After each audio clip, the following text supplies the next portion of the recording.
What's up guys, MissPass here, back with another Star Wars Galaxy of Heroes commentary video, and today I want to talk about mods. Mods came out last week, and I've taken that week to really formulate some opinions and get over my initial frustrations with the patch. Initially, when the patch came out, I was very much of the opinion that mods broke the game. I'm still of the opinion that mods caused a PreCrafting 2.0 of sorts, as I've heard it called, specifically by Tiny Grimes, and I tend to agree with that. For the first 3 or 4 days, I don't remember how long it took them to get the initial fix, quote-unquote, out, but mods were a 100% drop rate for the first several days of the patch. What that did is it caused all the serious gamers to go out and drop a lot of energy to get 2 or 3 energy refreshes on their Cantina tables so that they could go out and spend 240, 360 extra energy to pick up mods. There are players in my guild that went out and spent, I don't even want to know how many crystals to go out and farm a whole lot of mods. I mean, over 100 mods. Hell, by the time I finished and they fixed the drop rate from 100% down to whatever it is now, I dropped 300 crystals every day that the mods were out. I spent all of that energy farming mods. By the time it was all said and done, I think I farmed 70 something mods. I don't even know for sure.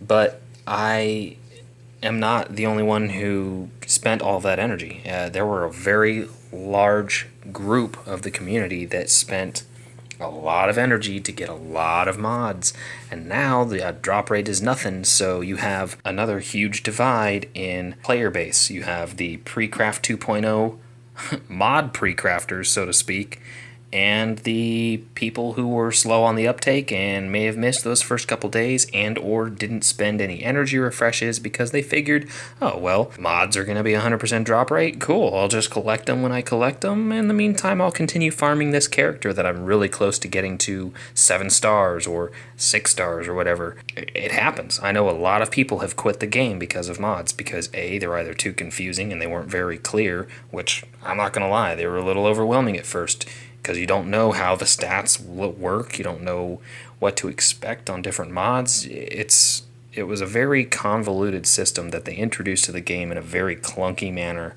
and then to top it all off, the way that they quote-unquote fixed the glitch was pretty half-assed, if you ask me. One of the biggest reasons I was so mad when mods initially came out was the very first Galactic War that I did after the mod update came out was terrible. In fact, this is a screenshot of the aftermath of the team that I fought on Node 12 of that Galactic War.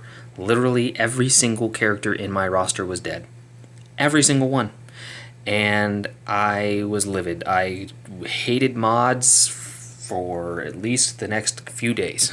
And then that night, our guild leader posted that damage on our raid. Literally. Tier 7 heroic raid, and he pumped out 8.6 million damage. He damn near soloed a heroic raid because of mods, which, hey, it's not his fault that his characters are that badass, right? So, yeah, needless to say, I was very convinced that mods broke the game. I still think that mods cost way too much to level up. In fact, they increased the cost of leveling a mod with the last update that also reduced the quote-unquote potency of mods. In other words, they dumbed down the stats that you got from most mods. The way that they increased the price of leveling a mod is they reduced your chance of a lucky roll. Now what they mean by that is every time you would try to level up your mod, you had a small percentage chance of getting a quote-unquote lucky roll, which instead of just increasing the level bar on that mod just a tiny bit, it would level it all the way.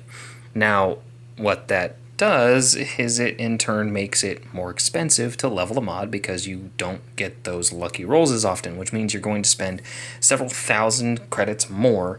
And then to me, the icing on the cake was reducing the drop rate of mods. What they did was they created an even bigger gap between pay-to-play and free-to-play by making that decision. Why do I say that? What means do free-to-play have for acquiring mods? Generally just the mods table, right? Challenges in the mod battles. Understandable. Pay-to-play, however, can spend the crystals that they are swimming in, along with the credits that they normally have a larger surplus of, to acquire mods from the mod shipments. Which I guess really doesn't make that much of a difference when you consider the fact that most raid gear has been available in the regular shipments for God only knows how long. So, I mean, the market's pretty much skewed already in that regard, so hey, why not just make it worse, right? Okay, enough complaining, so let's talk about mods. So, what are mods? Well, mods are simply an augmented tool set for you to enhance a character's strong points or augment a character's weaknesses. Very simple. Most stats on the mods will consist of a percent increase to a particular stat, usually offense, defense, health, protection, potency, tenacity, any of the above. Sometimes it is an actual numerical value, so an actual speed or offense or defense or health or protection itself instead of a percent gives you an actual numerical value. Prior to the patch, any mod of any shape, type, whatever you want to call it, could have any stat. So I know that one of my guildmates kind of got really screwed because he had some really awesome mods that when they pushed the update changed the primary stat of the mods to reflect what that particular shape or type or whatever you want to call it mod was capable of having. So for instance, if he had speed on one of those square mods where the only stat that it can really have according to EA is offense, then he kind of got screwed. So, common question being, what's better, actual protection or percent protection? Offense or percent offense? Generally, the answer is going to be percent. You want a percent increase because, by and large, your increase is going to be larger from a percent increase than it is from an actual numerical value. Especially with the way that mods have been nerfed so that the values are so low that 2-3% offense up is going to be much better for you than the, 15 or 20 offense that you might get from an actual straight offense mod. I haven't really seen a whole lot of the just actual numerical value offense or protection or defense stats mods very often. So I don't honestly really have a whole lot to compare it to because they've done so many changes to the mods and their stats and everything else. The next most important stat on a mod, set bonus. First set bonus that you'll find in the mods table are health. Those are the most common and generally very useful still, even after the nerf. The nerf dropped it from a 10 to 15% bonus to a 2.5 to 5% bonus. Set bonuses are very important to keep track of when you're equipping mods onto your character because you don't want to randomly equip 3 mods of one type and 3 mods of another type because you're not going to see any 3 mod set bonuses. They're all either 2 or 4. Really, I can only think of a couple of instances where this might be acceptable. For instance, if you have a Mark V mod that has speed and is of a completely different random set, but you really want to put extra speed on one of your characters, then hey, friggin' have at it and throw that random odd mod onto your character that gives them plus 30 speed. I mean, hell, I won't blame you. But generally, you're going to want to maintain those set bonuses. So what does the color of my mod mean? Surely it has to indicate something, right? Well, that indicates the number of stats on the base mod. A white mod will come with just the primary stat. A green mod will come with the primary stat and 1 bonus stat already on it at level 1. A blue mod will come with the primary stat and 2 secondary stats at level 1. A level 1 purple mod comes with 3 stats, and a orange, gold, yellow, whatever color you want to call it, mod comes with 4 bonus stats at level 1. So obviously you want those higher quality mods. Unfortunately, you're not going to get many of those really high quality mods until you get into the challenges and you're getting into the tier 1, tier 2, tier 3 challenges, and then you might see those higher quality mods start dropping. And this brings me back to another nerf. With the higher tiered challenges, they reduced the quality of mods that you can get. It used to be guaranteed Mark V, 5-star, mods from your tier 3 challenges. Now, in addition to the reduced drop rate, you also have a chance of only getting a Mark III or Mark IV mod from that challenge, which just plain sucks. So the last question I'll probably get is, what mods are best for my character? Well, it really depends on how you want to utilize a character. Me personally, some of my characters I decided to focus on bolstering their weak points. Some characters I decided to increase their strong points. For example, my Captain Phasma, I decided to bolster her health. I thought that she would be really handy with a greater health pool so that she could get that victory march off 2, maybe 3 times in an arena match. My Leia, I decided to increase her crit strike chance. Pre-nerf, she had with her crit chance buff on, she had almost a 95% chance to crit. She never lost. She never failed to crit. Now it's down to about 80 something percent, so she gets the occasional regular hit, non-crit hit, but I had increased her crit chance to insane levels. And that's what's so awesome about mods. They bring a level of customization to the game that didn't exist before. A player who wants a more offensively hard-hitting team can do that. A player who wants a more defensive, higher health, higher protection team can do that as well.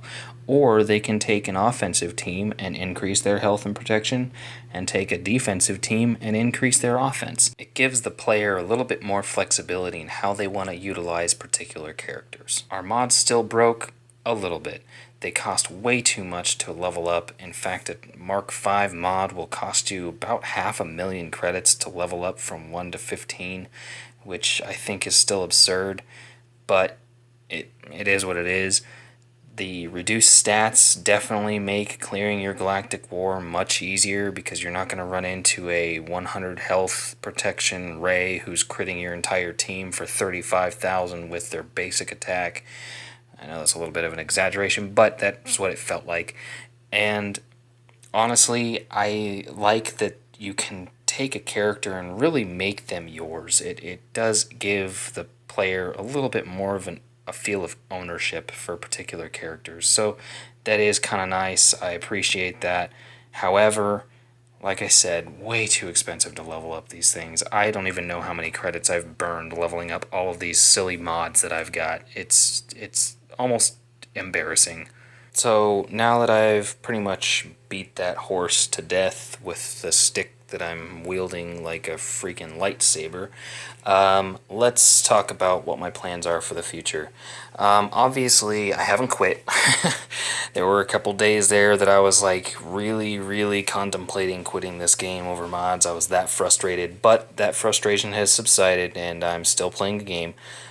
Much to the credit of my guildies, who are crazy awesome. Shout out to you guys.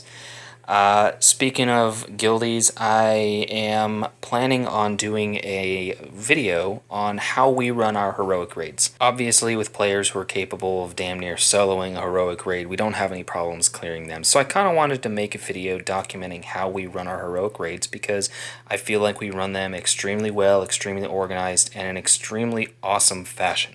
So I'm going to make a video about that, and then after that I'm also going to do a video on what characters are good to farm for raids. Unfortunately, it seems like another raid is going to be coming out very soon, but if your guild isn't going to be running the new raid and is going to continue running the Rancor, hopefully this video will help you out. I'm obviously a free-to-play player, so that video will be geared more towards free-to-play, so I will be focusing on a team that you can farm quickly, easily, and efficiently in order to have a strong DPS team to take down the Rancor. Ideally Phase 2, Phase 3, because Phase 1 really requires a more niche character set, and Phase 4 is really just dumb luck. So that pretty much wraps up my projects that I've got in store.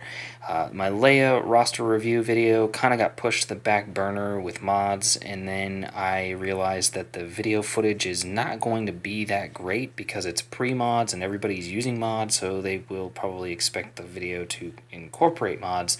So I'm going to have to change up my roster review series just a tad, just to incorporate mods.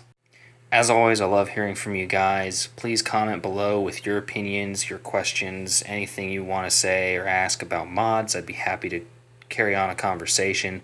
Otherwise, thanks for watching, guys. Like, favorite, subscribe, and I'll catch you later.